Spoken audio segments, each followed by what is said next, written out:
অবৈধ যানবাহনের কারণে বছরে ৩ শতাধিক দুর্ঘটনা ঘটছে, চলছে স্থানীয় প্রভাবশালীদের ছত্রছায়ায়। শীঘ্রই ব্যবস্থা নেবে বিআরটিএ।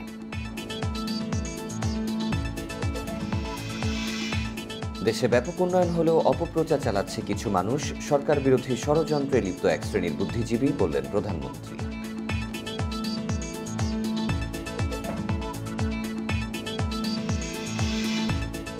গাজীপুরের মেয়র জাহাঙ্গীরকে বহিষ্কার করল আওয়ামী লীগ। বঙ্গবন্ধু মুক্তিযুদ্ধের শহীদদের নিয়ে বিরূপ মন্তব্যের জের।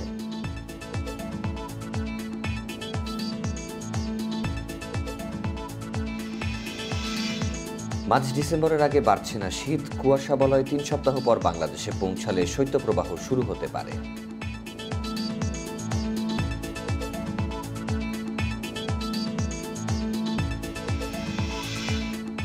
পাকিস্তানের বিপক্ষে সিরিজ বাঁচানোর লড়াইয়ে নামবে বাংলাদেশ। মিরপুরে আজ দ্বিতীয় টি-20 শুরু দুপুর 2টায়।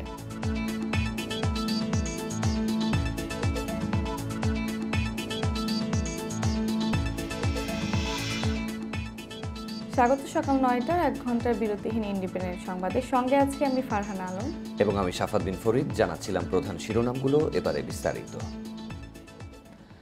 সড়কে শত শত অবৈধ যানবাহন চললেও এর সঠিক কোনো পরিসংখ্যান নেই বিআরটিএর কাছে।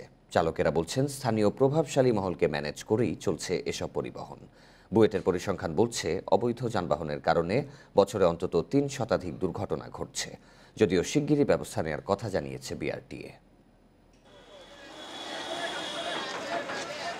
রাজধানীর বিভিন্ন এলাকা ও অভ্যন্তরীণ রুটে কিছুতেই থামছে না ফিটনেসবিহীন গাড়ির দাপট। প্রশাসনের নাকের ডগায় চলছে অবৈধ হিউম্যান হলার, লেগুনা সহ বিভিন্ন পরিবহন।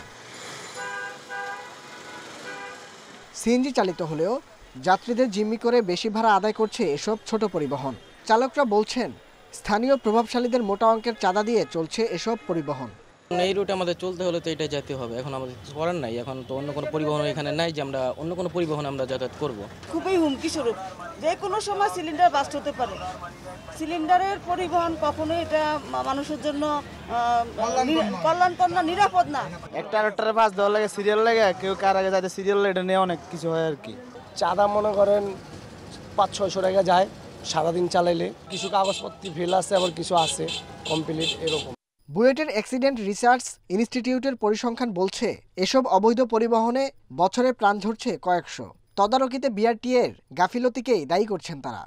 এই যে ছোট ছোট হিউম্যান হলারগুলি চলছে, যাদের ফিটনেস নেই, নিবন্ধন নেই এবং যারা চালক রয়েছেন তাদের কোনো প্রশিক্ষণ নেই, তাদের বৈধ কোনো ড্রাইভিং লাইসেন্স নেই, ফলে তারা যেমন ঝুঁকিতে এই যে আমাদের যাত্রীদেরকে ফেলছে, পাশাপাশি আমি যেটা মনে করি যে আমাদের অর্থনীতিতেও কিন্তু একটা ঝুঁকির মতনই। সিটের নিচে দেখবেন বড় বড় সিএনজি সিলিন্ডার নিয়ে কিন্তু তারা চালাচ্ছেন। তার মানে সেবা দান করার যে একটা মানসিকতা, যে মাইন্ড সেট আপ থাকার কথা, সেটা কিন্তু তাদের মধ্যে নেই।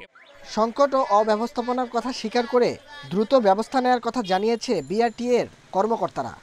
যেহেতু অনেক গাড়িগুলো কাগজপত্র নাই বা তাদের যে ড্রাইভার চালাচ্ছে ড্রাইভারের ড্রাইভিং লাইসেন্স নাই বলে হয়তো আমাদের অনুমোদনও নাই বা হয়তো ফিটনেস সার্টিফিকেটও সেগুলো নাই, তো এগুলো অবশ্যই আমরা এগুলো খতিয়ে দেখবো, এগুলোর বিরুদ্ধে আমরা ব্যবস্থা নেব। সড়কে অবৈধ যানবাহন বন্ধের পাশাপাশি বিকল্প গণপরিবহন বাড়ানোর উপর জোর দিচ্ছেন বিশেষজ্ঞরা। Nahid Kamal, independent news, Dhaka.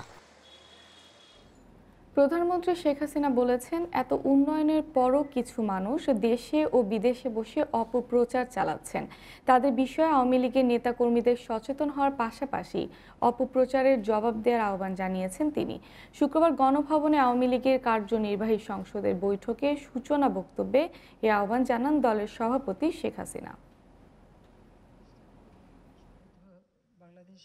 শুক্রবার বিকেলে গণভবনে বসে আওয়ামী লীগের কার্যনির্বাহী সংসদের বৈঠক। এতে সভাপতিত্ব করেন আওয়ামী লীগ সভাপতি প্রধানমন্ত্রী শেখ হাসিনা। সূচনা বক্তব্যে প্রধানমন্ত্রী বলেন, জনগণই আওয়ামী লীগের শক্তি। জনগণের সেবায় পরিকল্পিতভাবে কাজ করে যাচ্ছে সরকার। বিশ্বে মর্যাদাপূর্ণ অবস্থানে পৌঁছে গেছে দেশ। আমরা ক্ষমতা আসার পর 96 সাল থেকেই জনগণের কল্যাণে আমরা কাজ করেছি। বাংলাদেশের খাদ্যের স্বয়ংসম্পূর্ণ হয়েছে, বিদ্যুৎ উৎপাদন আমরা বৃদ্ধি করেছি, রাস্তাঘাট, পুল, ব্রিজ আমরা করেছি, বিধবা ভাতা, বয়স্ক ভাতা, প্রতিবন্ধী ভাতা থেকে শুরু করে যত রকমের কাজ আমরা করেছি, বিনা পয়সায় বই দেওয়া। প্রধানমন্ত্রী বলেন, এত উন্নয়নের পরও কিছু মানুষ বিদেশে ও দেশে বসে অপপ্রচার করছে। তাদের বিষয়ে সতর্ক হওয়ার পাশাপাশি অপপ্রচারের জবাব দেওয়ার আহ্বানও জানান তিনি। এখনো বিদেশে বসে আমাদের কিছু লোক আছে, যত ভালো কাজই আমরা করি না কেন তার মধ্যে অপপ্রচার করে যাচ্ছি। তো সেই ক্ষেত্রে আওয়ামী লীগের প্রতিটি নেতাকর্মীকেই আমি মনে করি যে এদের অপকর্মের কথাগুলি মানুষকে আবার স্মরণ করে দেওয়া উচিত।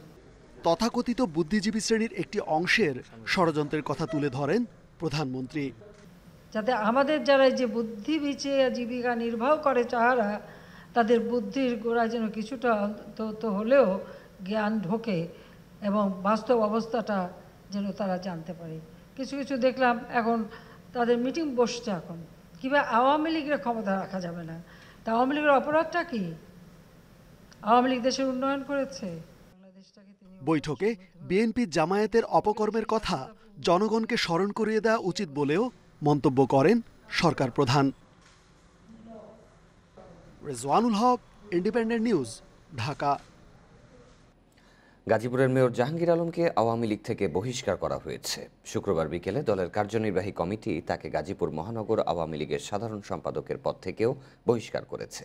বঙ্গবন্ধু মুক্তিযুদ্ধে আত্মত্যাগকারী শহীদদের নিয়ে বিরূপ মন্তব্য করায় তাকে এই শাস্তি দেয়া হয়েছে।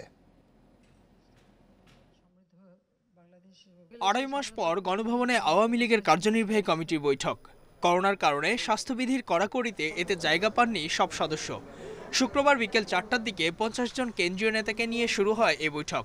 শুরুতে সূচনা বক্তব্য দেন দলের সভাপতি শেখ হাসিনা। এরপর পূর্বনির্ধারিত এজেন্ডা নিয়ে শুরু হয় আলোচনা। এতে গাজীপুরের মেয়র জাহাঙ্গীর আলমের বিষয়ে আলোচনা চলে ঘণ্টাব্যাপী। বঙ্গবন্ধু ও মুক্তিযুদ্ধ নিয়ে বিরূপ মন্তব্য করায় গেল 3 অক্টোবর তাকে নোটিশ পাঠায় কেন্দ্র। এর জবাবে জাহাঙ্গীরের দেয়া লিখিত বক্তব্যে সন্তুষ্ট হতে পারেনি কার্যনির্বাহী কমিটির সব সদস্য। জাহাঙ্গীর আলমকে মহানগর আওয়ামী লীগ সাধারণ সম্পাদক তো বটেই, এছাড়া তাকে প্রাথমিক সদস্য করতেও বহিষ্কার করা।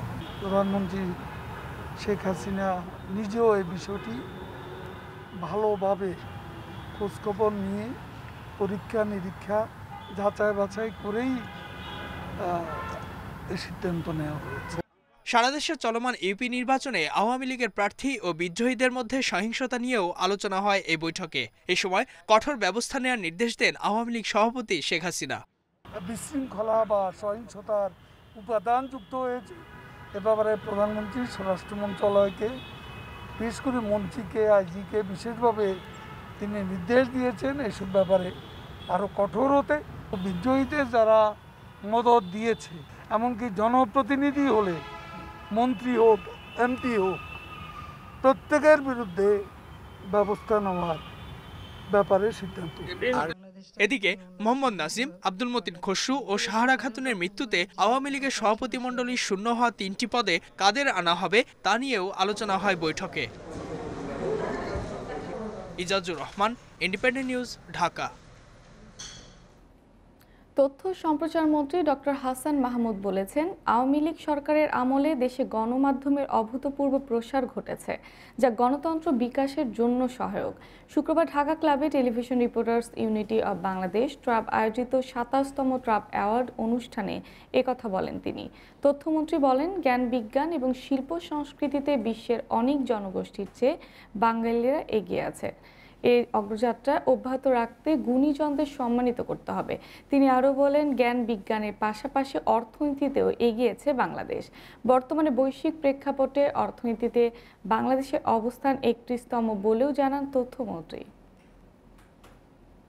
সংস্কৃতিতে অনেক সমৃদ্ধ, আমরা অর্থনৈতিকভাবে হয়তো অনেক দেশের তুলনায় পিছিয়ে, এখন তাও আবার আগের মতো আমরা পিছিয়ে নাই। বাংলাদেশ পৃথিবীর এখন 31তম অর্থনীতির দেশ। নভেম্বরে হিমালয়ের পাদদেশে এখনও উপমহাদেশীয় উচ্চচাপ কুয়াশা বলয়ের সৃষ্টি হয়নি, তাই মার্চ ডিসেম্বরের আগে শীতের তীব্রতা দেখা যাবে না। আবহাওয়া অফিস বলছে, 3 সপ্তাহ পর নেপাল ও ভারত হয়ে কুয়াশা বলয় বাংলাদেশে আসতে পারে, তখন শুরু হবে শৈত্যপ্রবাহ। ডিসেম্বরে হিমালয় কন্যা নেপালের তরাই উপত্যকা ও তার পার্শ্ববর্তী এলাকায় ঘন কুয়াশা সৃষ্টি হয়, যা উত্তর পশ্চিম দিক থেকে আসা বাতাসের সাথে প্রবেশ করে বাংলাদেশে। এতে তাপমাত্রা কমতে থাকে, বাড়ে শীতের তীব্রতা। এ সময় নেপাল, বিহার, পশ্চিমবঙ্গ ও বাংলাদেশের উত্তরে দেখা দেয় ঘন কুয়াশা, যা স্থায়ী হয় কয়েকদিন। আবহাওয়া বিজ্ঞানের ভাষায় একে বলে উপমহাদেশীয় উচ্চচাপ কুয়াশা বলয়। তবে নভেম্বরে হিমালয় পাদদেশে এখনো এমন কোনো কুয়াশা বলয় সৃষ্টি হয়নি। আবহাওয়া অফিস বলছে, দক্ষিণ বঙ্গোপসাগরে সৃষ্ট নিম্নচাপটি এখন তামিলনাড়ুতে অবস্থান করছে। তাই আগামী কয়েকদিনের মধ্যে দেশের উত্তরাঞ্চলের আকাশ মেঘলা থাকতে পারে। এতে তৈরি হবে শীতের আমেজ। সমগ্র ভারতীয় অঞ্চলে সেরকম কুয়াশা বলয় এখনো সৃষ্টি হয় নাই এবং আগামী 2-1 দিনে এই কুয়াশা বলয় সৃষ্টি হওয়ার সম্ভাবনা কম। তবে যেই লঘুচাপটি তামিলনাড়ু এলাকায় আছে এবং তার প্রভাবে আরব সাগর থেকে যে জলীয় বাষ্পের যোগান পাচ্ছে, তাতে ভারতের বিহার, তারপরে উত্তরপ্রদেশ, এই সকল অঞ্চলে কিন্তু আকাশ মেঘলা রয়েছে এবং এই মেঘ আগামী 2-1 দিন নাগাদ হয়তো সাব হিমালয়ান, ওয়েস্ট বেঙ্গল এই সকল অঞ্চলের দিকে এগিয়ে আসতে পারে এবং যার কারণে বাংলাদেশের উত্তরাঞ্চল এলাকায় হয়তো কিছুটা মেঘ দেখা দিতে পারে। তেঁতুলিয়ায় টানা কয়েকদিন 15 ডিগ্রি সেলসিয়াসের নিচে তাপমাত্রা অবস্থান করছে। তবে এ মাসে 10 ডিগ্রি সেলসিয়াসের নিচে নামার সম্ভাবনা নেই। আকাশে যখন মেঘ থাকবে তখন যেহেতু সূর্যকিরণটা একটু কম হবে, তখন যেহেতু রাতের তাপমাত্রা খুব বেশিটা নামবেও না, আবার সেই কারণে শীতের অনুভূতিটা একটু বেশি, আমেজটা একটু বেশি মনে হবে। কিন্তু প্রকৃতপক্ষে শীতকাল আসতে ডিসেম্বর মাস পর্যন্ত আমাদেরকে অপেক্ষা করতে হবে। নভেম্বরে বৃষ্টি বা শৈত্যপ্রবাহের কোনো পূর্বাভাস নেই বলে জানিয়েছে আবহাওয়া office. Shahriar Anirban, independent news, Dhaka. Corona সংক্রমণ কমে আসায় ঘুরে দাঁড়াতে শুরু করে দেশের আবাসন খাত, কিন্তু হঠাৎ নির্মাণ সামগ্রীর দাম বৃদ্ধিতে আবারও শঙ্কা বেড়েছে। রড, সিমেন্ট, পাথরের বাড়তি দামে দিশেহারা সাধারণ মানুষ। ফ্ল্যাটের দাম ক্রেতাদের নাগালে রাখতে কার্যকর উদ্যোগ নেয়ার তাগিদ খাত সংশ্লিষ্টদের। ঘরবাড়ি সহ স্থাপনা নির্মাণের প্রধান উপকরণ রড। তবে বেশ কিছুদিন ধরেই লাগামহীনভাবে বাড়ছে পণ্যটির দাম। 2 সপ্তাহের ব্যবধানে মানভেদে রডের দাম প্রতি টনে বেড়েছে 7,000 টাকা পর্যন্ত। বর্তমানে 60 গ্রেডের রড প্রতি টন কিনতে গুনতে হচ্ছে 80,000 টাকারও বেশি। গত বছর যা ছিল 55,000 টাকার নিচে। অনেক প্রেশার হচ্ছে, আমাদের সঞ্চয়টাতে অনেক বৃদ্ধি বেড়ে যাচ্ছে, আয়ের থেকে ব্যয় বেশি হয়ে যাচ্ছে। লাইফটা তো খুবই কষ্টের এখন, তাই না? সবচেয়ে বড় কথা হচ্ছে তেলের সাথে সাথে সব জিনিসের দামই বেড়ে গেছে, মানুষের ক্রয় ক্ষমতার ঊর্ধ্বে হয়ে যাচ্ছে। আশারূপ সেল নেই এখন, আর যারা ডেভেলপার আছে তারা মাঝে মাঝে আইসা বলে, ভাই আমরা কাজ করতে পারবো না, ভাই এখন বন্ধ করে। রড উৎপাদনকারীরা বলছেন, বিশ্ববাজারে কাঁচামাল ক্রাব ও বিলেটের বুকিং রেট বেড়ে গিয়েছে। মার্চ-এপ্রিল মাসে স্ক্রাবের বুকিং দর ছিল $470 আর এখন দিতে হচ্ছে $600 পর্যন্ত।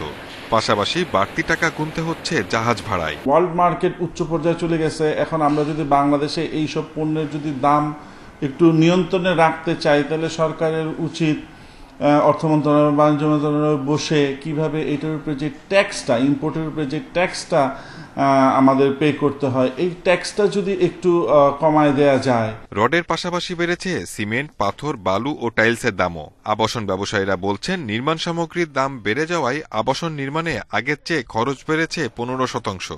এতে নির্মাণাধীন ভবন শেষ করতে ভোগান্তিতে পড়তে হচ্ছে। রেভিনিউর যে কাঙ্ক্ষিত লক্ষ্য, বাজেট যেটা আছে, সেটা আসলে পূরণ হবে কিনা, এটা আমার কাছে একটা সন্দেহ মনে হচ্ছে। আমরা আশা করি সংশ্লিষ্ট মন্ত্রণালয় সহ এবং সমস্ত সংস্থা যারা আছে তাদের তদারকি করে এবং তাদের নিবিড়ভাবে পর্যবেক্ষণ করে এর বাড়ার কারণটা কি, কোন সিন্ডিকেট আছে কিনা, অশুভ কোনো শক্তি আছে কিনা, সেগুলো দেখা উচিত। সামগ্রিক উন্নয়ন কাজের গতি ধরে রাখতে নির্মাণ সামগ্রীর বাজার স্বাভাবিক রাখার তাগিদ খাত সংশ্লিষ্টদের। Shahid Ahmed, independent news, Dhaka. Bangabandhu Sheikh Mujibur Rahman tunnel নির্মাণ প্রকল্পের 75% কাজ শেষ হয়েছে। সবকিছু ঠিকঠাক থাকলে আগামী বছরের ডিসেম্বর নাগাদ যান চলাচলের জন্য টানেল খুলে দেয়া যাবে বলে মনে করছে কর্তৃপক্ষ। প্রতি বছর এই টানেল দিয়ে 63 লাখ গাড়ি চলাচল করবে বলে বলা হলেও তা প্রায় 1.5 কোটিতে উন্নীত হবে। বিশাল এই চাপ সামলানোর প্রস্তুতি এখন থেকেই নেওয়া শুরু হয়েছে। দেশের একমাত্র এই টানেলের মূল দৈর্ঘ্য 3.32 কিলোমিটার। বাংলাদেশ টানেলের মূল দৈর্ঘ্য 3.32 কিলোমিটার। বাংলাদেশ ও চীনের যৌথ অর্থায়নে বাস্তবায়নাধীন প্রকল্পটির প্রাথমিক ব্যয় ধরা হয়েছিল 9,880 কোটি টাকা। পরবর্তীতে ব্যয় বাড়িয়ে নির্ধারণ করা হয় 10,374 কোটি টাকা। 2016 সালের 14 অক্টোবর এই টানেল নির্মাণ কাজের ভিত্তিপ্রস্তর স্থাপন করেছিলেন বাংলাদেশের প্রধানমন্ত্রী শেখ হাসিনা ও চীনের রাষ্ট্রপতি শি জিনপিং।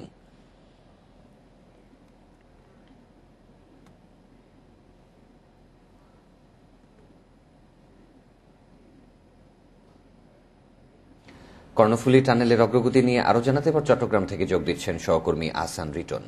রিটন, টানেলের উন্নয়ন কাজের অগ্রগতির বিষয়ে প্রকল্প সংশ্লিষ্টরা সর্বশেষ কি তথ্য জানিয়েছেন, বিস্তারিত জানাবেন।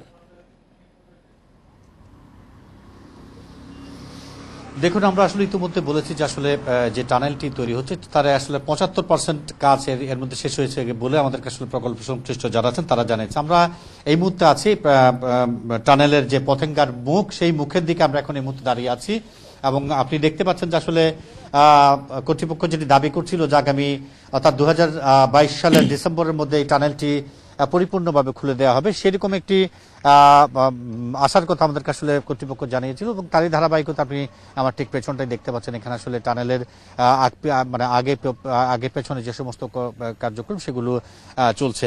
আমরা একটু বলে রাখি যে আসলে করোনার যে ঢেউটি শুরু হয়েছিল সেই ঢেউয়ের সময় কিছুটা কাজ তাদের স্থগিত ছিল এবং সেই কারণে কিছুদিন কাজ বন্ধ থাকার পর তারা যেটি আসলে মনে করছেন যে যেই কাজটি তাদের ওই মুহূর্তে আটকে ছিল সেটিকে পুষিয়ে আনার জন্য তারা আসলে রাত দিন কাজ করে যাচ্ছেন এবং ইতিমধ্যে 75% কাজ শেষ হয়ে গেছে এমনটি আসলে তারা দাবি করছেন। আমরা আরো যেটি জেনেছি সেটি হচ্ছে টানেলে যে দুটি সুড়ঙ্গ করার কথা, তার সবচেয়ে জটিল যেটি কাজ, সেই কাজটি ইতিমধ্যে তারা আসলে শেষ করেছেন। এখন আসলে টানেলের ভেতরে যে সমস্ত ইউটিলিটি সার্ভিস অর্থাৎ সেখানে বৈদ্যুতিক লাইন, পানির লাইন সহ যে সমস্ত কার্যক্রমগুলো আছে সেগুলো বলা যেতে পারে যে একেবারে চূড়ান্ত ফিনিশিং এ যে কাজটি আছে সেটি এখন পর্যন্ত চলছে এবং সেটি যাতে আগামী ডিসেম্বরের মধ্যেই একেবারে শতভাগ কাজ যাতে তারা নিপুণভাবে করতে পারে সেই বিষয়টিকে মাথায় রেখে তারা আসলে রাত দিন কাজ করে যাচ্ছেন এবং তারা মনে করছেন সবকিছু যদি ঠিকঠাক থাকে হয়তো আগামী ডিসেম্বরের মধ্যেই অর্থাৎ 2022 সালের ডিসেম্বরের মধ্যে এই টানেলের প্রতিটি প্রবেশ মুখ খুলে দেওয়া যেতে পারে এবং তাই সেটি হলে প্রতি বছর সেখানে 63 লাখ গাড়ি এই সুড়ঙ্গ দিয়ে চলাচল করবে এবং যেটি পরবর্তীতে কোটি সংখ্যা ছাড়িয়ে যাবে। এখন পর্যন্ত আসলে এখানে যারা আছেন তারা এমনটি আশার বাণী আমাদেরকে শোনাচ্ছেন এবং আমরাও দেখছি যে আসলে রাত দিন তারা কাজ করে যাচ্ছেন। অর্থাৎ কোনো রকমের প্রাকৃতিক কোনো দুর্যোগ যদি না হয় তাহলে সেক্ষেত্রে তাদের এই কাজের কোনো ব্যত্যয় ঘটবে না। তারা রাত দিন পরিশ্রম করছেন যাতে টানেলটি সঠিক সময়ের মধ্যে তারা খুলে দিতে পারেন। এই হচ্ছে চট্টগ্রাম থেকে বঙ্গবন্ধু টানেলের সর্বশেষ পরিস্থিতি। বঙ্গবন্ধু টানেলের নির্মাণ কাজের অগ্রগতির বিষয়ে চট্টগ্রাম থেকে জানাচ্ছিলেন সহকর্মী আহসান রিটন। খালেদা জিয়ার মুক্তি ও সুচিকিৎসার জন্য তাকে বিদেশে পাঠানোর দাবিতে পল্টন কেন্দ্রীয় বিএনপি কার্যালয়ের সামনে গণ অনশন পালন করছে বিএনপি। বেলা 4টা পর্যন্ত চলবে এই কর্মসূচি। রাজধানী এভারকেয়ার হাসপাতালে সিসিইউতে চিকিৎসাধীন বিএনপি চেয়ারপারসন খালেদা জিয়ার শারীরিক অবস্থার সংকটাপন্ন বলে জানিয়েছেন বিএনপির নেতারা। তার লিভারে সমস্যা জটিল রূপ ধারণ করেছে এবং খালেদা জিয়ার জীবন মৃত্যুর সন্ধিক্ষণে আছে বলে দাবি করেছেন নেতারা। আইনে সুযোগ থাকার পরও সরকার খালেদা জিয়াকে বিদেশে চিকিৎসার অনুমতি দিচ্ছে না বলে অভিযোগ করেছেন বিএনপি মহাসচিব মির্জা ফখরুল ইসলাম আলমগীর। শুক্রবার ঢাকা রিপোর্টার্স ইউনিটিতে এক আলোচনা সভায় কথা বলেন তিনি। রোববার থেকে হাসপাতালে সিসিইউতে আছেন খালেদা জিয়া। দীর্ঘদিন ধরে অ্যাথ্রাইটিস, ডায়াবেটিস, কিডনি, দাঁত ও চোখের সমস্যা সহ নানা জটিলতায় ভুগছেন তিনি। বললেন যেখানে কোনো আইনি সুযোগ নেই তাকে বিদেশে পাঠানোর, এটা ডাহা মিথ্যা কথা। আইনের সুযোগ রয়েছে, এমন ওই যে আইনের কথা তারা বলছেন 401, সেই 401-এর মধ্যেই বলা আছে যে সরকার সম্পূর্ণ একটা সরকার চাইলে তাকে মুক্তি দিতে পারেন, সরকার চাইলে তাকে বিদেশে পাঠাতে পারেন। খালেদা জিয়ার মুক্তি ও সুচিকিৎসার জন্য তাকে বিদেশে পাঠানোর দাবিতে পল্টনে বিএনপি কেন্দ্রীয় কার্যালয়ের সামনে গণ অনশন পালন করছে বিএনপি। এ নিয়ে আরও জানাতে সেখান থেকে আমাদের সাথে যুক্ত হচ্ছেন সহকর্মী মাহমুদ শরীফ। ওখানকার সার্বিক পরিস্থিতি সম্পর্কে আমাদের জানাবেন।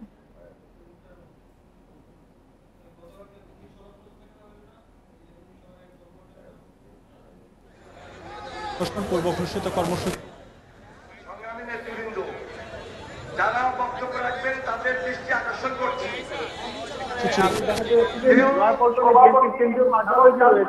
এই কেন্দ্রীয় কার্যালয়ের সামনে মানে দলের নেতাকর্মীরা তারা অবস্থান করছেন এবং সকাল 9টা থেকে বিকেল 4টা পর্যন্ত এই কর্মসূচি চলবে এবং ঢাকার পাশাপাশি এই কর্মসূচি চলবে এবং ঢাকার পাশাপাশি এই বিএনপির কেন্দ্রীয় কার্যালয়ের পাশাপাশি দেশের বিভিন্ন জেলাতে এই কর্মসূচি পালিত হবে, মহানগরে পালিত হবে এবং মূলত বিএনপি চেয়ারপারসন হাসপাতালে চিকিৎসাধীন আছেন এবং তার বিদেশে উন্নত চিকিৎসার দাবিতেই মূলত আজকে বিএনপি এই কর্মসূচি দিয়েছে।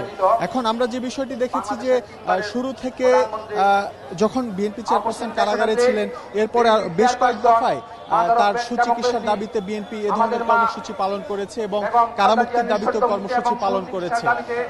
তৃতীয় দফায় যখন বিএনপি চেয়ারপারসন হাসপাতালে ভর্তি, এরপর থেকে আমরা দেখছি যে তার বিদেশি চিকিৎসার ব্যাপারে আবারও পরিবারের পক্ষ থেকে সরকারের কাছে আবেদন করা হয়েছে যাতে সুচিকিৎসার জন্য বিদেশে পাঠায়। আমরা এর পাশাপাশি দেখেছি আবেদনের পরপরই সরকারের পক্ষ থেকে সরকারের মন্ত্রীরা কথা বলেছেন, তারা বিষয়টি জানিয়েছেন যে এটি আসলে আইনের বিষয়, আইনের মাধ্যমে তাকে যেতে হবে, সরকারের এখানে কোনো হস্তক্ষেপ করার সুযোগ নেই। আমরা সবশেষ গতকালকেও দেখেছি যে বিএনপি মহাসচিব মির্জা ফখরুল ইসলাম বলেছেন এই যে খালেদা জিয়ার বিদেশি চিকিৎসা ইস্যুতে সরকারের মন্ত্রীরা যে বক্তব্য দিচ্ছে এটি আসলে তেমন যৌক্তিকতা নেই। তার দাবি যে আইনের যে ধারা রয়েছে এই ধারাতে বিএনপি চেয়ারপারসন খালেদা জিয়াকে সুচিকিৎসার জন্য বিদেশে পাঠানোর সুযোগ রয়েছে।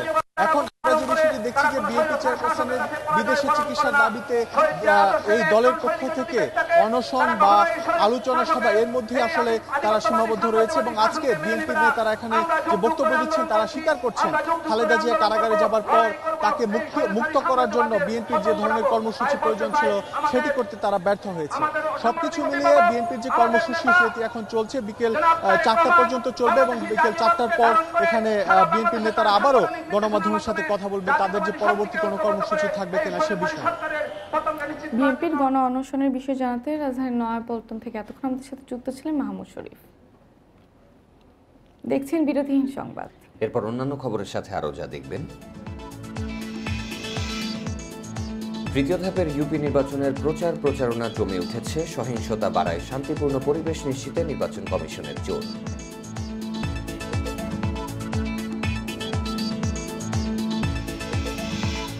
ভারতের অন্ধ্রপ্রদেশে ভারী বৃষ্টি ও আংশিক বন্যায় 8 জনের মৃত্যু, নিখোঁজ 12, রাজ্যের 4 শহরে প্রায় 1 ফুট পানি।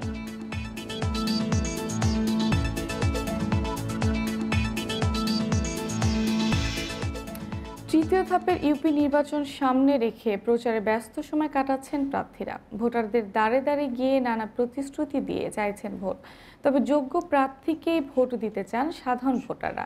এদিকে এলাকায় শান্তিপূর্ণ পরিবেশ নিশ্চিতে কাজ করছে নির্বাচন কমিশন।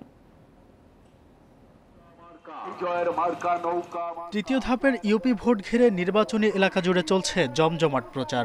কেউ ভোট চাইছেন গানে গানে, কেউ বা ভোটারদের ঘরে ঘরে গিয়ে নিজেদের প্রতীকে সমর্থন আদায়ে ব্যস্ত। গোপালগঞ্জের মকসুদপুরের 16টি ইউনিয়নে নির্বাচনের মাঠে সক্রিয় চেয়ারম্যান ও মেম্বার প্রার্থীরা। বাড়ি বাড়ি গিয়ে প্রার্থীরা দিচ্ছেন নানান প্রতিশ্রুতি। জয়ের ব্যাপারে প্রত্যেকেই আশাবাদী হলেও যোগ্য ব্যক্তিদেরই সুযোগ দিতে চান ভোটাররা। আমাদের দুঃখী সুখীর পাশে যারা থাকবে এরকম একজন লোক আমরা নির্বাচিত করব। শিক্ষা অনুরাগী এবং সমাজসেবা, গরিব দুঃখীর পাশে দাঁড়াতে পারবে এমন একজন চেয়ারম্যানকে আমরা চাই। যশোরের সারসার, গোগা ও পুটখালীতে জমে উঠেছে নির্বাচনী প্রচার। পোস্টারে ছেয়ে গেছে পুরো এলাকা, দিনরাত চলছে মিছিল। ভোটারদের কাছে টানতে প্রার্থীরা দিচ্ছেন উন্নয়ন ও সেবার নানা প্রতিশ্রুতি। লোক এখন আমার পেছনে যেভাবে সাড়া দিয়েছে, আমি সামনে 28 তারিখে যে ভোট হবে আমি বিজয় হব। পরিবেশ এখানে খুব একটা ভালো না, কারণ আমাদের ভোটারদের, আমাদের কর্মীদের বিভিন্নভাবে হুমকি দেওয়া হচ্ছে। তবে এলাকার উন্নয়নের পাশাপাশি শান্তিপূর্ণ পরিবেশ নিশ্চিতে কাজ করবেন এমন প্রার্থী বেছে নিতে চান স্থানীয়রা। 28 তারিখে নির্বাচন, এখানে সৎ এবং যোগ্য একজন প্রার্থী চাই। হবিগঞ্জ সদর ও নবীগঞ্জ উপজেলার 21টি ইউনিয়নের তৃতীয় ধাপে ইউপি নির্বাচন ঘিরে চলছে প্রার্থীদের জনসংযোগ। সুষ্ঠু ভোট নিয়ে স্বতন্ত্র প্রার্থীদের সংখ্যা থাকলেও আশ্বস্ত করছে নির্বাচন কমিশন। ভোট কেন্দ্রে আমাদের বাড়তি নিরাপত্তা ব্যবস্থা থাকবে। 21টি ইউনিয়ন পরিষদে অবাধ, সুষ্ঠু ও নিরপেক্ষ নির্বাচন অনুষ্ঠিত হবে। তৃতীয় ধাপে ২৮ নভেম্বর অনুষ্ঠিত হবে ১০৭টি ইউনিয়ন পরিষদের নির্বাচন। এর মধ্যে বিভিন্ন এলাকায় সহিংসতার খবরে আইনশৃঙ্খলা পরিস্থিতি নিয়ন্ত্রণে কঠোর ব্যবস্থার দাবি ভোটারদের। Abu Noman, independent news. নির্বাচনী প্রচারণার আরও খবর জানাতে সুনামগঞ্জ থেকে আমাদের সাথে যুক্ত হচ্ছেন সহকর্মী জাকির হোসেন। জাকির, চেয়ারম্যান ও মেম্বার প্রার্থীরা আসলে কি বলছেন সাধারণ ভোটারদের, বা কি প্রতিশ্রুতি দিচ্ছেন, এবং সাধারণ ভোটারদের আসলে মতামত কি? দেখুন, তৃতীয় ধাপ নির্বাচনে সুনামগঞ্জ সদর এবং শান্তিগঞ্জ এই দুই উপজেলার 17টি ইউনিয়নে ভোট গ্রহণ অনুষ্ঠিত হবে আগামী 28শে নভেম্বর। তো এই উপলক্ষে কিন্তু আমরা দেখেছি এই দুই উপজেলার চেয়ারম্যান হিসাবে লড়ছেন 116 জনের প্রার্থী। তো চেয়ারম্যান প্রার্থীরা কিন্তু দিন সকাল থেকে রাত অবধি কিন্তু আমরা দেখেছি ভোটারদের দ্বারে দ্বারে যাচ্ছেন, তারা ভোটারদের নানান প্রতিশ্রুতি দিচ্ছেন এবং ভোটাররাও কিন্তু এই সুযোগটা নিচ্ছেন, কারণ ভোটাররা চাচ্ছেন যে গত নির্বাচনে যে বিজয়ী হওয়ার পর যে 5 বছরে যে উন্নয়ন করেছিল সেই হিসাব নিকাশ কিন্তু ভোটাররা করে যাচ্ছেন। তো আসলে আমরা দেখেছি, আপনি জানেন সুনামগঞ্জ একটি হাওর অধ্যুষিত একটি জেলা, তো প্রত্যেকটি উপজেলায় কিন্তু হাওর কেন্দ্রিক বলা যায়। তো বিশেষ করে আমি সুনামগঞ্জের যে শান্তিগঞ্জ উপজেলা যদি বলি, শান্তিগঞ্জ উপজেলা আমরা দেখেছি বিশেষ করে সন্ধ্যার পর প্রতিটি হাটে বাজারে কিন্তু নির্বাচনী যে একটা আমেজ সেটা কিন্তু একেবারেই রমরমাট হয়ে ওঠে। এবং আমি এই মুহূর্তে যেখানে দাঁড়িয়েছি সেটা হচ্ছে সুনামগঞ্জ সদর উপজেলার গৌরারং ইউনিয়ন।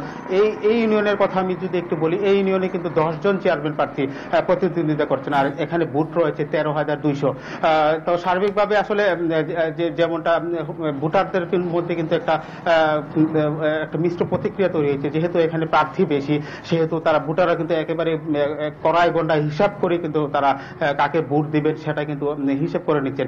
এছাড়াও আপনাকে আরেকটা বিষয় বলি, প্রত্যেকটা ইউনিয়নে আমরা দেখেছি আওয়ামী লীগের প্রার্থী ছাড়াও কিন্তু আওয়ামী লীগের যে বিদ্রোহী প্রার্থীরা রয়েছে তারাও কিন্তু মাঠে কিন্তু বেশ সরব রয়েছে। এছাড়াও বিএনপির যদিও পদে নির্বাচনে আসেনি, তারপরও বিএনপির জেলা পর্যায়ের যে বড় বড় নেতারা রয়েছে, তারা পদধারী নেতারা, তারাও কিন্তু নির্বাচনের মাঠে স্বতন্ত্র হিসাবে প্রতিদ্বন্দ্বিতা করছেন। এমনকি তারা জেলা বিএনপির যে কেন্দ্রের যে নির্দেশনা রয়েছে তারপরেও কিন্তু তারা ভোটের মাঠে আছেন। তো সার্বিকভাবে বলা যায় 28শে নভেম্বর যে নির্বাচন, এই নির্বাচনকে সুষ্ঠুভাবে সম্পন্ন করার লক্ষ্যে জেলা নির্বাচন অফিস কিন্তু সকল ধরনের প্রস্তুতি ইতিমধ্যে গ্রহণ করেছে। এই ছিল আমার কাছে সুনামগঞ্জের তৃতীয় ধাপের নির্বাচনের সর্বশেষ খবর। ইউপি নির্বাচনের বিষয়ে জানাতে সুনামগঞ্জ থেকে এতক্ষণ আমাদের সাথে যুক্ত ছিলেন জাকির হোসেন। এদিকে যশোরের সারসার বাগআচআড়া ইউনিয়ন পরিষদ নির্বাচনে 2 চেয়ারম্যান প্রার্থীর সমর্থকদের সংঘর্ষে আহত একজনের মৃত্যু হয়েছে। শুক্রবার রাতে রাজধানীর একটি হাসপাতালে মারা যান স্বতন্ত্র প্রার্থীর সমর্থক মোস্তাক ধাবক। যশোরের সারসার পরিস্থিতি নিয়ে আরও জানাতে এবার বেনাপোল থেকে যোগ দিচ্ছেন সহকর্মী এম এ রহিম।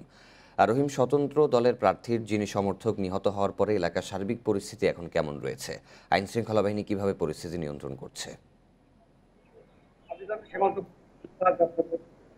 আমি এখন 12 কিলোমিটার দক্ষিণে বাগাছড়া ইউনিয়ন পরিষদ। আমি যতটুকু জেনেছি, বাগাছড়া ইউনিয়ন পরিষদের এই যে স্বতন্ত্র প্রার্থীর সমর্থকদের এক কর্মী নিহতের ঘটনায় বাগাছড়া এলাকায় টোটাল সড়কটি তারা অবরোধ করে রেখেছে। সাতটা উপজেলার 10টি ইউনিয়ন পরিষদে আগামী তৃতীয় ধাপের নির্বাচন অনুষ্ঠিত হবে 28শে নভেম্বর।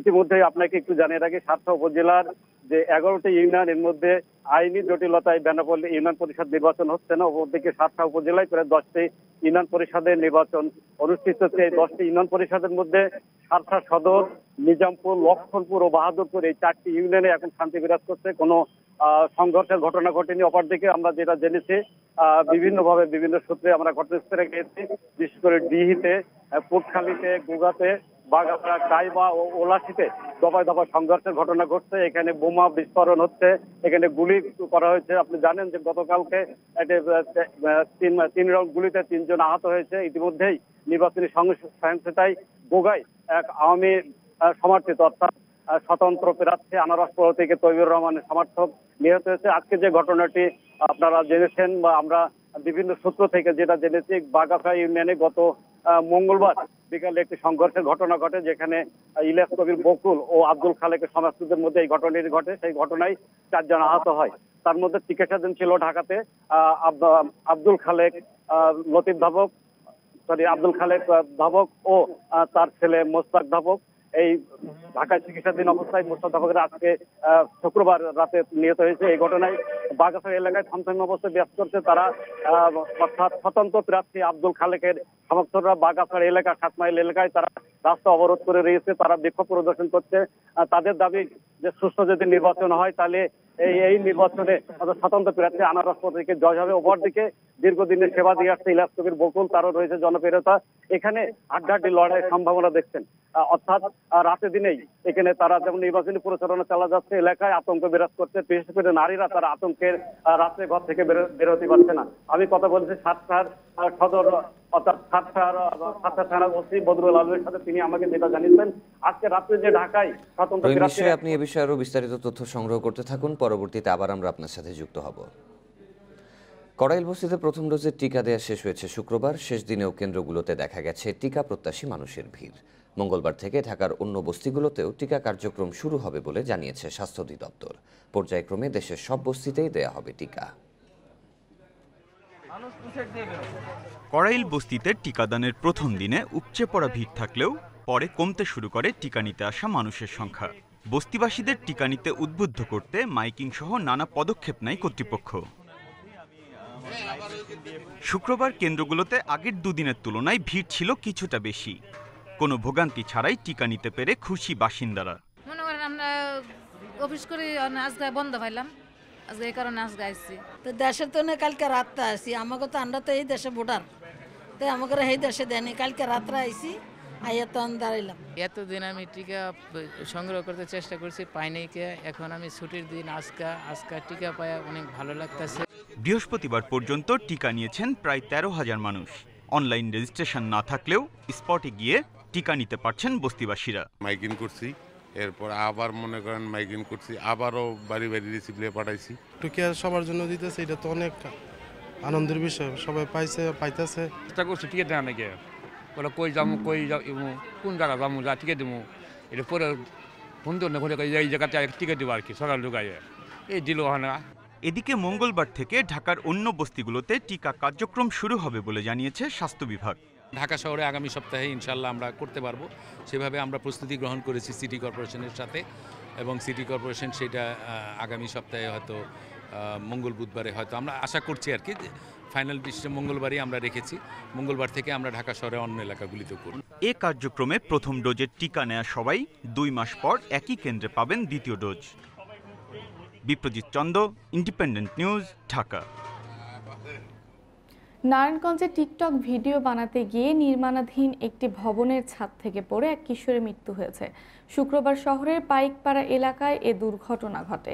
নিহত আনিল পাইকপাড়া এলাকার সর্দার গলির নুরু মিয়ার ছেলে এবং একই এলাকার কিন্টার কেয়ার স্কুলের 9ম শ্রেণীর শিক্ষার্থী। স্থানীয়রা জানিয়েছেন আনিল নিয়মিত এলাকার অলি গলি ও বিভিন্ন বাড়ির ছাদে উঠে টিকটক ভিডিও বানিয়ে তার ফেসবুক আইডিতে আপলোড করত। শুক্রবার বিকেলে আনিল তার 2 বন্ধুর সাথে নিয়ে নির্মাণাধীন একটি 3তলা ভবনের ছাদে উঠে টিকটকের জন্য ভিডিও বানায়।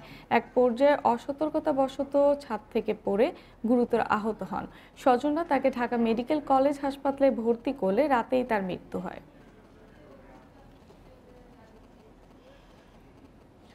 দীর্ঘদিনও ফেনীর লালপুল এলাকায় ফ্লাইওভার নির্মাণ না হওয়ায় যানজট আর ভোগান্তিতে ফেনীর 5 লাখ মানুষ।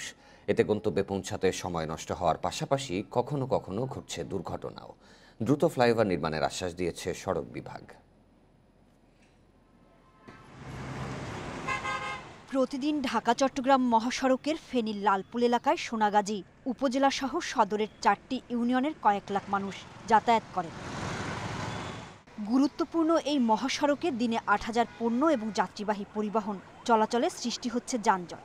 গন্তব্যে পৌঁছাতে সময় লাগছে 4 থেকে 5 ঘন্টা বেশি। মহাসড়কে ফ্লাইওভার না থাকায় রাস্তা পারাপারে দুর্ঘটনার শিকার হচ্ছেন অনেকেই। অত্যন্ত ঝুঁকিপূর্ণ একটা এলাকা, এখানে সবসময় দুর্ঘটনা ঘটে। এ পর্যন্ত অসংখ্য মানুষের প্রাণহানি ঘটেছে। আমি নিজেও একবার অ্যাক্সিডেন্টে হয়েছি, আমাদের একটা লোক মারা গেছে গাড়ি অ্যাক্সিডেন্টে। যখন জাম বাজি যাবে তখন মহিফাল ওইখান থেকে এই এলাকার জন্য সব জাম হয়ে যাবে, তখন ঘন্টা 2 ঘন্টা অতক্ষণ 5 ঘন্টা চলে যায়। সড়ক বিভাগ জানিয়েছে ফ্লাইওভারটি নতুন করে 4 লাইন প্রকল্পের আওতায় সংযুক্ত করার পরিকল্পনা রয়েছে। প্রাথমিকভাবে একটি প্রস্তাব সংশ্লিষ্ট দপ্তরে পাঠানো হয়েছে। সমীক্ষাটা শুরু করার জন্য আমরা উদ্যোগ নিয়েছি এবং আমরা দাপ্তরিকভাবে আমরা পত্রাদি প্রেরণ করে ওটা অনুমোদনের জন্য আমরা এটা কাজ করে যাচ্ছি। অনুমোদনটা হয়ে গেলে আমরা ফিজিবিলিটি স্টাডিটা শুরু করতে পারবো এবং ফিজিবিলিটি স্টাডি রিপোর্টটা হাতে পাওয়ার পরেই আমরা পরবর্তীতে ডিজাইন এবং প্রকল্প প্রণয়নের কাজটি আশা করি খুব দ্রুততার সাথে শুরু করা যাবে। 2019 সালে সড়ক পরিবহন ও সেতুমন্ত্রী ওবায়দুল কাদের ফ্লাইওভার নির্মাণের ঘোষণা দিলেও এখনো বাস্তবায়ন না হওয়ায় হতাশ এলাকাবাসী। Independent news desk. কিশোরগঞ্জের কটিয়াদীতে রাস্তার অভাবে যুগ যুগ ধরে চরম দুর্ভোগে বেতাল গ্রামের মানুষ। বিভিন্ন সময় জনপ্রতিনিধিরা রাস্তা নির্মাণের আশ্বাস দিলেও তা বাস্তবায়িত হয়নি।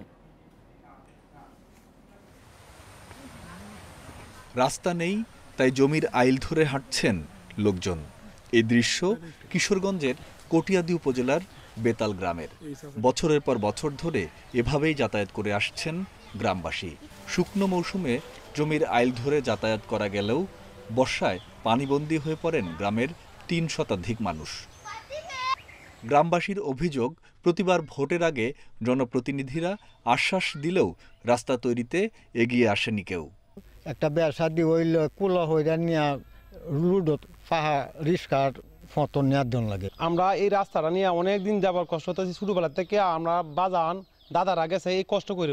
একটা মানুষ মারা গেল, জানা যাতে মানুষ আইতেছে না, খুব কষ্ট করি। আর মেঘ বৃষ্টি হইলে আপনার পেঁক কাদা যাইতে পারি না আমরা। এবার রাস্তাটি নির্মাণের বিষয়ে আশ্বাস দিয়েছেন স্থানীয় সংসদ সদস্য।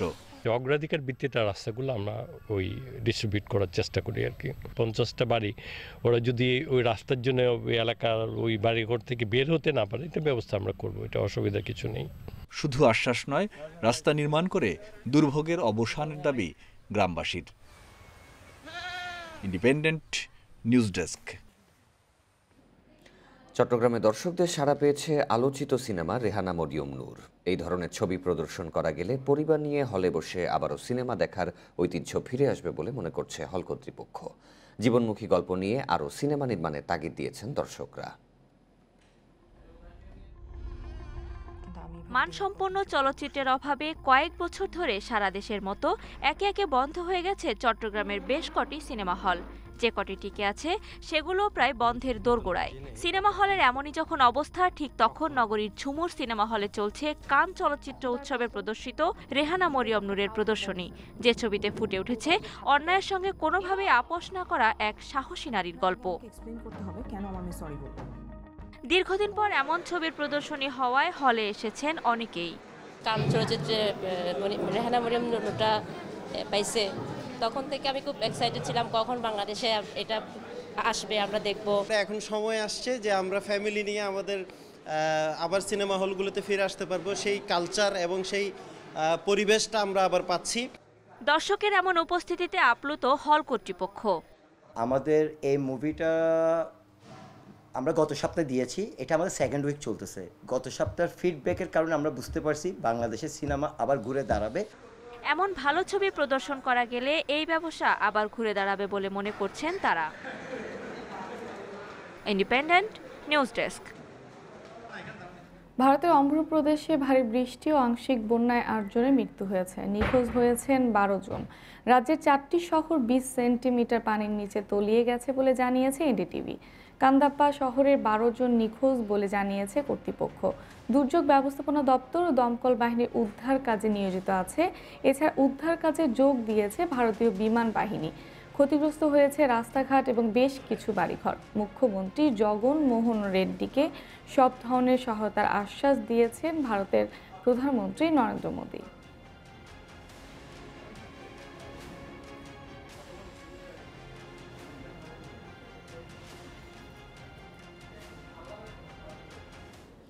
বিশ্বে একদিনে করোনায় মৃত্যু হয়েছে ৭,৪৬১ জনের, আক্রান্ত হয়েছে ৫,৯২,০০০-এর বেশি। এ নিয়ে বিশ্বে করোনায় মোট প্রাণহানি ৫১,৫৫,০০০-এর বেশি, মোট শনাক্ত ২৫,৬৯,০০,০০০। বিশ্বে একদিনে করোনায় সর্বোচ্চ সংক্রমণ ও মৃত্যু সাক্ষী হয়েছে যুক্তরাষ্ট্র। শুক্রবার ১,৩৩২ জনের মৃত্যু হয়েছে, নতুন করে শনাক্ত হয়েছে ১,১১,০০০ রোগী। রাশিয়ায় একদিনে প্রাণ গেছে ১,২৫৪ জনের। টানা তৃতীয় দিন সর্বোচ্চ প্রাণহানি দেখল দেশটি। রাশিয়ায় ৪০%-ও কম মানুষ টিকার আওতায় এসেছে। করোনার চতুর্থ ঢেউয়ে বিপর্যস্ত জার্মানিতে বেড়েই চলেছে সংক্রমণ ও মৃত্যু। শুক্রবার থেকে 10 দিনের জন্য গোটা দেশে লকডাউন জারি করেছে অস্ট্রিয়া সরকার। এছাড়াও 2022 সালের ফেব্রুয়ারি থেকে নাগরিকদের বাধ্যতামূলক করা হয়েছে টিকা।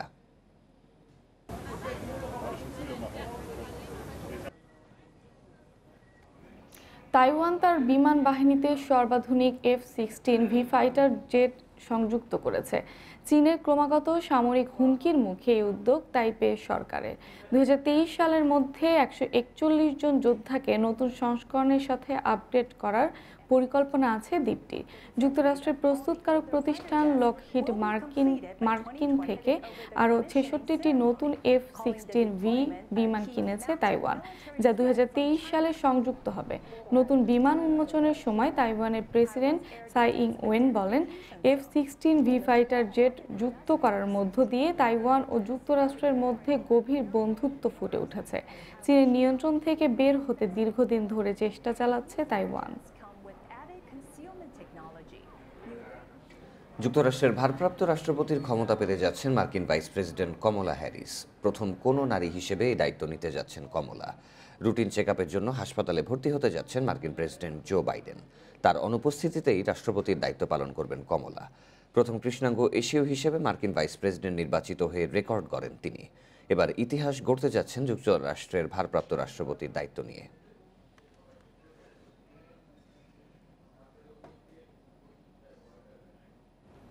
পৃথিবীর বৃহত্তম রেইন ফরেস্ট অ্যামাজনে গত 15 বছরের মধ্যে সবচেয়ে বেশি গাছ কাটা হয়েছে গত বছর।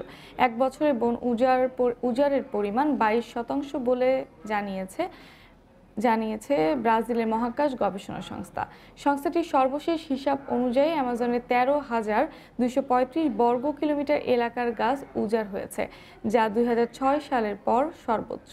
প্রেসিডেন্ট জোইন বলসোনারোর আমলে আমাজনের গাছ উজাড় বেড়েছে বলে জানানো হয়। গ্লাসগো জলবায়ু সম্মেলনে বন উজাড় বন্ধের প্রতিশ্রুতিতে স্বাক্ষর করা দেশগুলোর একটি ব্রাজিল।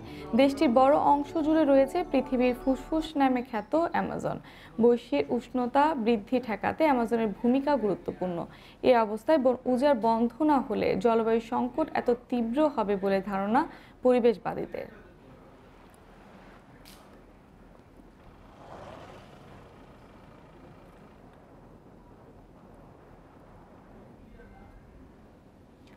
করোনা মহামারীর কারণে পর্যটন খাতের পতনে শুধুমাত্র এশিয়ার 5টি দেশে 16 লাখ কর্মসংস্থান বিলুপ্ত হয়েছে। আন্তর্জাতিক শ্রম সংস্থার এক প্রতিবেদনে এই তথ্য উঠে এসেছে। প্রতিবেদনে বলা হয়, ফিলিপাইন, ভিয়েতনাম, থাইল্যান্ড, ব্রুনাই ও মঙ্গোলিয়ার পর্যটন খাতের প্রায় 1/3 চাকরি বিলুপ্ত হয়েছে। ব্রুনাইয়ের সর্বোচ্চ 40% কর্মসংস্থান হ্রাস পেয়েছে। অন্যান্য শিল্পের তুলনায় পর্যটন শিল্পের কর্মসংস্থান খাত 4 গুণ বেশি ক্ষতিগ্রস্ত হয়েছে। এদিকে এই খাতের কর্মজীবীদের মধ্যে সবচেয়ে বেশি ক্ষতিগ্রস্ত হয়েছেন নারীরা। এশিয়ায় পর্যটন খাতে করোনার প্রভাব বিপর্যয় থেকে কম কিছু নয় বলে জানিয়েছেন আইএলওর এশিয়া ও প্রশান্ত মহাসাগরীয় আঞ্চলিক পরিচালক চিহোকো আসাদা মিওয়াকাওয়া।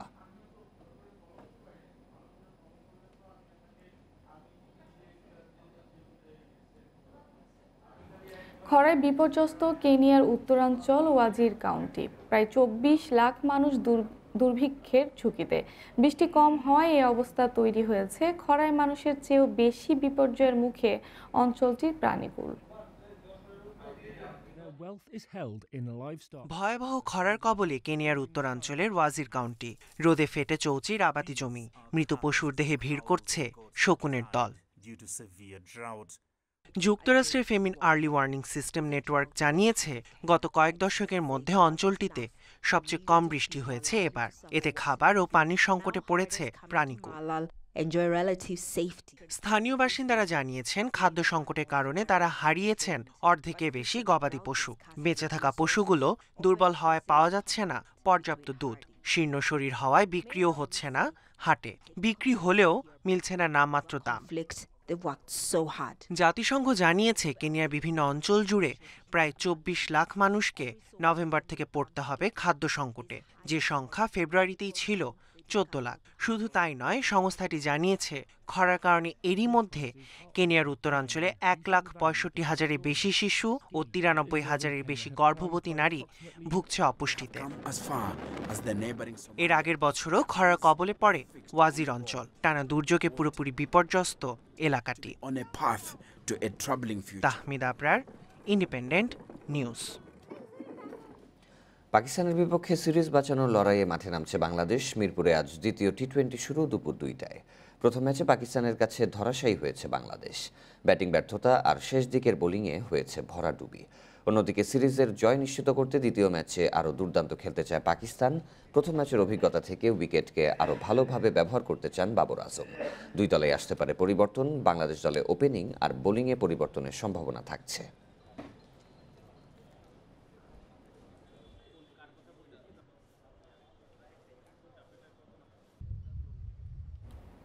4 উইকেটের হারে পাকিস্তানের বিপক্ষে টি-20 সিরিজ শুরু করেছে বাংলাদেশ। টস জিতে ব্যাট করতে নেমে 127 রান করে বাংলাদেশ। আফিফ করেন সর্বোচ্চ 36 রান। টার্গেটে নেমে 17 ওভার পর্যন্ত ম্যাচ ছিল বাংলাদেশের নিয়ন্ত্রণে। শেষ দিকে শাদাব ও নওয়াজের ঝোড়ো ব্যাটিংয়ের স্বপ্নভঙ্গ হয়েছে টাইগারদের। তাতে 5 বল আগে জয় তুলে নেয় পাকিস্তান। সাইফকে দলে রাখার পর থেকে হয়েছে আলোচনা, সমালোচনার পাল্লাটাই ভারী ছিল বেশি। তার জবাব মাঠে দিতে পারলেন না এই ওপেনার। 1 রান করতে নষ্ট করেছেন 8টা বল। এর আগে ব্যর্থ হয়েছেন নাইম। তারুণ্যের জয়গান গেয়ে শান্তকে ফেরানো হলেও কাজে আসেনি। 15 রানে 3 উইকেট নেই স্বাগতিকদের। পাওয়ার প্লেতে সেই চিরায়ত ব্যর্থতা, এসেছে মাত্র 23 রান। মাহমুদুল্লাহ 6 করে ফিরলেও রানের চাকা সচল রাখার চেষ্টা করেছেন আফিফ। 36 করে ফেরার সময় বাংলাদেশ টানা 3 ম্যাচে 100-র নিচে অল আউটের লজ্জার সামনে। তবে মিডল অর্ডারে ভরসা দিয়েছেন সোহান মাহিদি। 2-4-2-6-এ সোহান করেন 28। মাহিদি আরও একটু মারমুখী, 20 বলে করেন 30 রান। তাতে 127 রানের পুঁজি বাংলাদেশের। মিরপুরের উইকেটে এই রানও তো চ্যালেঞ্জিং। মুস্তাফিজের এমন ডেলিভারি স্বপ্ন দেখিয়েছে। সাজঘরে ফিরিয়েছেন দুর্দান্ত ফর্মে থাকা রিজওয়ানকে। বিশ্বকাপের সর্বোচ্চ স্কোরার বাবরকেও দ্রুত ফিরিয়েছেন তাসকিন। পাকিস্তানকে বিপদে ফেলেছে সোহানের দুর্দান্ত থ্রো। 24 রানেই নেই 4 উইকেট। এরপর হাল ধরেন ফকর ও খুশদিল। তাদের 56 রানের জুটি ভয় ধরিয়েছে। খরুচে তাসকিন ম্যাচে ফিরিয়েছে বাংলাদেশকে। ফকরকে থামিয়েছেন 34 রানে। লড়াই চালিয়ে যাওয়া খুশদিলও ফেরেন 34-এ। তাতে জয়ের দ্বার প্রান্তে চলে যায় টাইগাররা। টি-20 ম্যাচ শেষের আগে শেষ বলা কঠিন। মুস্তাফিজ 1 ওভারে দিলেন 15। তাতে শেষ 2 ওভারে দরকার 17 রান। শরীফুলের ওভারে 2 ছক্কায় ম্যাচ জিতে নেন শাদাব ও নেওয়াজ। লড়াই করলেও প্রশ্ন থেকে যাচ্ছে বেশ কিছু সিদ্ধান্তে। একাদশে বিপ্লবকে রেখেও বল না করানো তার মধ্যে অন্যতম। Mazharul Islam, independent news. এদিকে জয়ের উপলক্ষ তৈরি করেও হার সঙ্গী হয়েছে বাংলাদেশের। ডেথ ওভারে বোলিং দুর্বলতায় পাকিস্তানের কাছে অসহায় আত্মসমর্পণ টাইগারদের। যদিও হারের কারণ হিসেবে মাহমুদুল্লাহ রিয়াদের কাঠগড়ায় টপ অর্ডারের বাজে পারফরমেন্স। লেগ স্পিনার বিপ্লবকে বোলিংয়ে না আনার কারণও জানিয়েছেন টাইগার অধিনায়ক।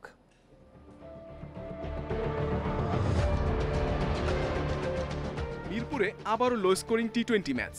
ট্রু উইকেটের প্রত্যাশা থাকলেও ম্যাচে স্পষ্ট হয়েছে আচরণ বদলায়নি 22 গজ। টাইগারদের দেয়া ছোট টার্গেটেও ঘাম ছুটেছে পাকিস্তানের। শেষ দিকে স্নায়ুচাপের লড়াইয়ে পেরে ওঠেনি মুস্তাফিজ শরীফুলরা। সব বোলাররাই ভালো বোলিং করেছে। আর লাস্টের দিকে এরকম অনেক সময় হতেই পারে যে হয়তোবা একটা ওভার একটু বেশি রান হয়, কারণ ব্যাটসম্যানরাও ওই সময় হয়তোবা চেষ্টা করছিল। কয়েকটা ভালো শটও খেলেছে ওদের ব্যাটসম্যান, বাট আমার মনে হয় যে মুস্তাফিজ ভালো বোলিং করেছে। বিপ্লব যে দলে আছেন তা জানা গেছে 19তম ওভারে। এই লেগের অন্তর্ভুক্তি থাকলেও উপেক্ষিত থেকে গেছেন। একাদশে সুযোগ পেলেও বোলিংয়ে আস্থা রাখা হলো কই? পাওয়ার প্লেতে যখন ম্যাচের নিয়ন্ত্রণ টাইগারদের কাছে, তখন কেন আত্মপ্রকাশ হলো না বিপ্লবের? প্ল্যান ছিল বোলিং করানোর, পরে যেহেতু 2টা লেফটি ব্যাটসম্যান ছিল তো এই কারণে আর কি বিবর্ণ।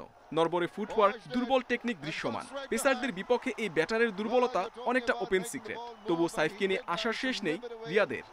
টেকনিকের বিষয়ে আমি ঠিক খুব একটা বলতে পারবো না, কারণ আমার কাছে মনে হয় যে Saif has a very good technique. Probably আজকে ফার্স্ট ম্যাচ অনেক জায়গারই খারাপ হতে পারে, বাট আমার মনে হয় যে ও ইনশাল্লাহ কামব্যাক করতে পারবে। শনিবার টাইগারদের টিকে থাকার লড়াই, ভুল শুধরাতে প্রয়োজন সঠিক পরিকল্পনা। ব্যর্থতা কাটিয়ে ঘুরে দাঁড়ানোর মঞ্চে প্রেরণা হতে পারে দর্শক উপস্থিতি, ভক্তদের উৎসাহে গর্জে উঠতে পারে টাইগাররা। Mohammad Nazim, independent news, Dhaka. দল থেকে বাদ পড়ে নির্বাচকদের সমালোচনা করায় মুশফিকুর রহিমকে সতর্ক করেছে বিসিবি। বাংলাদেশ পাকিস্তান সিরিজের প্রথম টি-20 চলাকালীন গুঞ্জন ছড়ায় মুশফিককে কারণ দর্শানো নোটিশ দিয়েছে বিসিবি। তবে সেরকম কিছু না, ভুল বোঝাবুঝির অবসান ঘটাতেই মুশফিককে ডেকেছিলেন বিসিবির অপারেশনস কমিটি। আমরা চাচ্ছি, কারণ তামিম ইকবালের একটা ইনজুরি হয়ে গিয়েছে একটা সিনিয়র প্লেয়ারের, তো ওখানে ডাউট আছে টেস্ট সিরিজে পাই কিনা। তো সেই হিসাবে আমরা চাচ্ছি যে আমাদের বেস্ট প্লেয়ারকে সেই সময় সেরাটা দেওয়ার জন্য। মুশফিককে দলে না রাখার ব্যাখ্যা এভাবেই দিয়েছিলেন প্রধান নির্বাচক। বিশ্বকাপের পর বড়সড় পরিবর্তন আর নতুনদের সুযোগ দেওয়ার কথা ছিল, তেমনটাই করেছে বিসিবি। তবে নান্নুর বিশ্রাম ব্যাখ্যা পছন্দ হয়নি মুশফিকের। আবেগ ধরে রাখতে পারেননি, বিভিন্ন গণমাধ্যমে কথা বলেছেন মুশফিক। এক কথায় এক হাত নিয়েছেন নান্নু বাশারের নির্বাচক প্যানেলকে। বাদ পড়াকে মেনে নিলেও মেনে নিতে পারেননি তার সাথে কথা না বলে বিশ্রামের কারণ দেখিয়ে পাকিস্তান সিরিজের দলে না রাখা। গণমাধ্যমগুলোকে এটাও জানিয়েছেন মাশরাফি সাকিবদের সাথে যা হয়েছে সেটা এবার তার সাথে হচ্ছে, বিষয়টি পরিণত হচ্ছে ট্রেন্ডে। এমন মন্তব্য পছন্দ হয়নি বিসিবি কর্তাদের। নিয়ম অনুযায়ী বোর্ডের বিপক্ষে মন্তব্য বিসিবির আচরণবিধির লঙ্ঘন। তবে সেজন্য অফিসিয়াল কোনো নোটিশ দেয়া হয়নি মুশফিককে। যদিও গণমাধ্যমে চাউর হয় সিনিয়র এই ক্রিকেটারকে কারণ দর্শানোর নোটিশ দিয়েছে বিসিবি।